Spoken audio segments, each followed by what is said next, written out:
మన రేవంత్ రెడ్డి సార్ మనకు ఏ పథకం ఇచ్చిన ఆ పథకం అయితే అయింది. మనకు బస్ ఫ్రీ చేసిండు, బస్ ఫ్రీ అయింది. మరి కరెంట్ ఫ్రీ అన్నాడు, కరెంట్ కూడా ఫ్రీ అయింది. 500కే గ్యాస్ పొయ్యి అన్నాడు, గ్యాస్ పొయ్యి కూడా అయింది. మరి ఇంకొకటి ఏముందంటే రైతు బంధు అంటున్నారు, రుణమాఫీ అంటున్నారు, అది కూడా అయింది. 2 లక్షల లోపట ఉన్న వాళ్ళకి అయితే అయింది, పైకి ఉన్న వాళ్ళకి అయితే ఇప్పుడు చేస్తా అంటున్నాడు సార్ కూడా. మరి రైతు బంధు కూడా ఇప్పుడు వేస్తా అంటున్నాడు.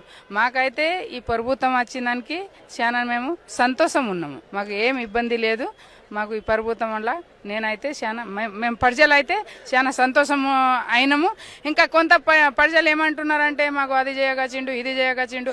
అరే చేస్తాడు, ఒక ఏడాది కూడా కాలేదు కదా ఇప్పుడు చేస్తా అంటున్నాడు. సబర్ కఫల్ మీట ఇంకా మనం ఈయననే కచ్చినాము.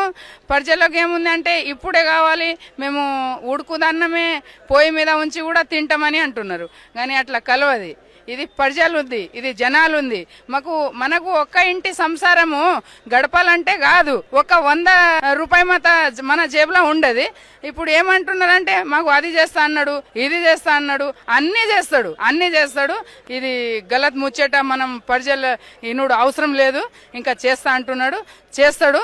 మాకైతే చాలా సంతోషం ఉన్నది.